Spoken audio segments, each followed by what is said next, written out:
Hi folks, I'm Ashraf Ingora. I'm a language and soft skill trainer, life business and parenting coach. English breakfast with Ashraf में आज हम future continuous tense के एक sentence का 14-15 जितना sentence बनता है उसकी प्रैक्टिस करेंगे। ये एक यूनिक मेथडोलॉजी है जिसके थ्रू आप बिना कोचिंग क्लास ज्वाइन किए, इवन बिना किसी से बात किए अपनी फ्लुएंसी कंसिडरेबली इम्प्रूव कर सकते हैं। कैसा होगा ये पहले इसको आप समझेंगे। अफर्मेटिव सेंटेंस दिया हुआ है, मेरे और वीडियोस हैं और उसमें पूरा टेंस की डिटेल भी है, टेंस के एक्सरसाइजेज भी हैं। उसके बाद उन्हीं एक्सरसाइजेज को और मेरी बुक से भी जो एक्सरसाइजेज दी हैं उनसे आप अगर ग्रेजुअली उसको रेगुलरली थोड़ा स्टडी करेंगे, ओरली प्रैक्टिस करेंगे। ओरल करने की ज़रूरत है और धीरे धीरे शुरू में आप भाई कहीं कहीं अटकेंगे, शायद 1 सेकंड 2 सेकंड के लिए। धीरे धीरे सेंटेंसेस जल्दी बनेंगे। सेंटेंस का जल्दी बनना फ्लुएंसी है और करेक्ट बनाने की शुरुआत से कोशिश करें। मिस्टेक्स होंगी, इट्स ओके, लेकिन उससे घबराने की ज़रूरत नहीं है। सेंटेंस देखें, फ्यूचर कंटिन्यूस टेंस, फ्यूचर के लिए लगेगा शैल एंड विल, कंटिन्यूस टेंस के लिए लगेगा वर्ब प्लस आईएनजी, और हिंदी में पहचान होती है इसकी रहा होगा, रही होगी, रहे होंगे। तो होना के लिए बी, गागेगी के लिए शैल और विल, इस तरह। तो सेंटेंस देखेंगे, the farmers will be reaping the ripe harvest, किसान पकी हुई फसल काट रहे होंगे। निगेटिव बनाना है तो निगेटिव बनाने के लिए क्या करते हैं, हेल्पिंग वर्ब को सब्जेक्ट के बाहर लगाते हैं। लेकिन अगर एक से ज़्यादा शब्द की हेल्पिंग वर्ब हो तो पहला शब्द मेन हेल्पिंग वर्ब होता है, उसको सब्जेक्ट के बाहर लगाएंगे। और जब हेल्पिंग वर्ब को सब्जेक्ट के बाहर लगाते हैं उसका पहला लेटर कैपिटल रहेगा। और उसके अलावा सारे पहले लेटर जितने भी सब्जेक्ट्स के होंगे, आई को छोड़ करके और प्रॉपर नाउन को छोड़ करके सारे सब्जेक्ट्स के पहले लेटर स्मॉल लेटर्स हो जाएंगे। ठीक, तो निगेटिव बनेगा तो क्या होगा, the farmers will not be reaping the ripe harvest. Short form का यूज करते हैं बातचीत में, कॉन्ट्रैक्टेड फॉर्म का तो विल नॉट को वोंट बोलेंगे, WON''T। तो निगेटिव सेंटेंस का एग्जांपल से समझे, the farmers won't be reaping the ripe harvest. Interrogative बनाने का नियम क्या है, हेल्पिंग वर्ब को सब्जेक्ट के बाहर लगाइए, इंटरोगेटिव बन जाता है। तो यहां पर हेल्पिंग वर्ब में 2 शब्द हैं, विल और बी, तो विल को सब्जेक्ट के बाहर लाएंगे और जब सब्जेक्ट के बाहर लगाओगे तो विल का W पहला अक्षर इसका कैपिटल होगा। ठीक है, और सब्जेक्ट सारे होंगे उनके पहले लेटर्स स्मॉल हो जाएंगे, प्रॉपर नाउन और आई को छोड़ करके। देखिएगा, will the farmers be reaping the ripe harvest, क्या किसान पकी हुई फसल काट रहे होंगे। इसके बाद नेगेटिव इंटरोगेटिव बनाना है तो आप will the farmers not be reaping the ripe harvest ऐसा कह सकते हैं, वो भी गलत नहीं है, लेकिन चूंकि बातचीत में शॉर्ट फॉर्म का इस्तेमाल ही करते हैं ज़्यादातर, तो आप वोंट को सब्जेक्ट के बाहर लगाइए, won't the farmers be reaping the ripe harvest. इसके बाद हम क्वेश्चन वर्ड का यूज़ करेंगे और वो सब प्रैक्टिस इसलिए ज़रूरी है क्योंकि अगर किसी क्वेश्चन वर्ड को सोचने में आपको 1 से 2 सेकेंड लग गया, वो आपकी फ्लुएंसी में बाधक होगा। तो इसलिए वो इंस्टेंटली आ जाए, तुरंत आ जाए, जस्ट यू नीड प्रैक्टिस। तो क्वेश्चन वर्ड, जो भी सुटेबल क्वेश्चन वर्ड होगा उनका यूज करके इंटरोगेटिव सेंटेंस बनाएंगे। जैसे why will the farmers be reaping the ripe harvest, farmers पकी हुई फसल क्यों काट रहे होंगे। उसी तरीके से और हेल्पिंग वर्ब देखें, how will the farmers be reaping the ripe harvest, किसान पकी हुई फसल कैसे काट रहे होंगे। और भी क्वेश्चन वर्ड देखें, when will the farmers be reaping the ripe harvest, farmers पकी हुई फसल कब काट रहे होंगे। Where will the farmers be reaping the ripe harvest, अगर मान लीजिए यहां पर लगाते हैं तो आप वेयर का यूज कर सकते हैं, फार्मर्स पकी हुई फसल कब काट रहे होंगे, किसान पकी हुई फसल कहां काट रहे होंगे, सॉरी।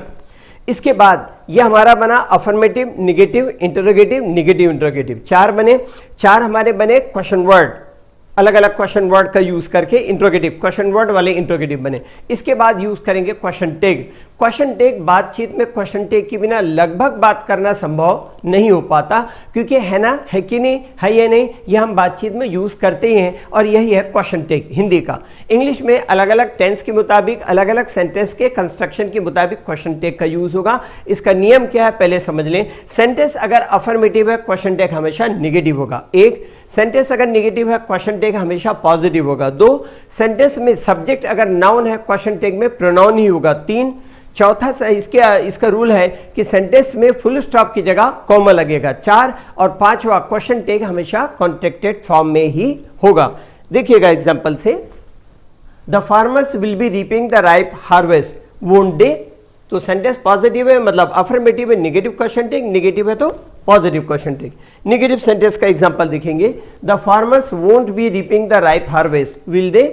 अब कोई कहता है कि वो बहुत इंटेलिजेंट है ना, तो आपको जवाब देना होगा, आप उसे सहमत है तो हाँ बोलेंगे, नहीं है तो ना बोलेंगे। ये भी ध्यान रखना है कि आप पॉजिटिव सेंटेंस मतलब अफर्मेटिव सेंटेंस से सहमत भी हो सकते हैं और असहमत भी हो सकते हैं, नेगेटिव सेंटेंस से भी आप सहमत भी हो सकते हैं और असहमत भी हो सकते हैं। तो एग्रीमेंट में क्या होगा, सेंटेंस को देखिएगा, the farmers will be reaping the ripe harvest, yes they will, yes they will, ये हुआ एग्री। डिसएग्री होंगे तो क्या होगा, नो दे वोंट। एग्जाम्पल देखिएगा, the farmers won't be reaping the ripe harvest, farmers पकी हुई फसल नहीं काट रहे होंगे, नो दे वोंट। इसके बाद हमारे कितने बने, 4, ये और बन गए, टोटल बन गए 12 सेंटेंस। फिर हमारे सब्जेक्ट पर क्वेश्चन, फिर हमारे वर्ब पे क्वेश्चन होंगे, उसके बाद ऑब्जेक्ट पर क्वेश्चन होंगे, और सब्जेक्ट पर क्वेश्चन होगा, अगर सब्जेक्ट लिविंग है तो हु का यूज करेंगे, नॉन लिविंग है तो व्हाट का यूज करेंगे। इसके पहले की भी वीडियो में हमने बताया हुआ है। देखिए एग्जाम्पल को, who will be reaping the ripe harvest, कौन पकी हुई फसल काट रहे होंगे, तो जवाब मिला द फार्मर्स। तो ये फार्मर्स की जगह पर हु लगाया जो कि इंटरोगेटिव प्रोनाउन है, सब्जेक्ट द फार्मर को हटा करके उसकी जगह पर यूज हुआ है।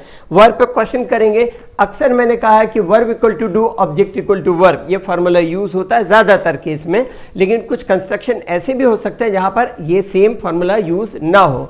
यहां पर आप देखें इसका यूज हो रहा है, what will the farmers be doing, farmers क्या कर रहे होंगे, तो जवाब मिला ये, ठीक है। What will the farmers be doing, reaping, reaping कर रहे होंगे, फसल काट रहे होंगे, रीपिंग द राइप हार्वेस्ट, पकी हुई फसल को काट रहे होंगे, इस तरह। Object equal to verb, what will the farmers be reaping, object में अभी पहले हमने क्या किया था, what will the farmers be doing, हमने रीपिंग यहां लगाया, वहां डूइंग लगाया था तो वर्ब पे क्वेश्चन हुआ, या रीपिंग लगाया वर्ब लगाया तो ऑब्जेक्ट पर क्वेश्चन हुआ, द राइप हार्वेस्ट, इस तरह। तो ये एक सेंटेंस का हमारा बन गया 15 सेंटेंस। तो इसी तरीके से एक सेंटेंस का 14-15 बनाते रहिए, कुछ दिनों बाद सेंटेंसेस जल्दी बनने लग जाएंगे, और आप जहां अभी बनाएंगे तो थोड़ा सा 1 सेकेंड 2 सेकेंड अटकते भी रहेंगे, हो सकता है धीरे धीरे करके आपका सेंटेंस जल्दी बनेगा। सेंटेंस का जल्दी बनना फ्लुएंसी है। एक सिंपल सा कोई भी सेंटेंस को लीजिए, उसको बनाइए, फिर दूसरे टेंस का, फिर अलग अलग टेंस का, ग्रेजुअली बनाते जाइए, आपकी फ्लुएंसी इंप्रूव होती जाएगी। बाकी वोकैबुलरी है और हम डिस्कोर्स मार्कर की चीज़ें और भी अभी बहुत कुछ बताने का है, क्योंकि छत्तीसगढ़ के हम अकेले व्यक्ति हैं जो इंग्लिश लैंग्वेज प्रोफिशिएंसी पर 7 किताबें लिख चुके हैं, और जो मेरी बुक्स हैं उनकी बहुत सारी चीज़ें आपको मिलेंगी जो शायद और कहीं भी ना मिले। इंग्लिश के लिए आप मेरे channel English breakfast with Ashraf and soft skill के लिए Ashraf the mover and shaker को लाइक शेयर एंड सब्सक्राइब करें, कमेंट सेक्शन में कमेंट करें, बेल आइकॉन प्रेस करें और मेरी बुक ज़रूर पढ़ें। Thanks for watching.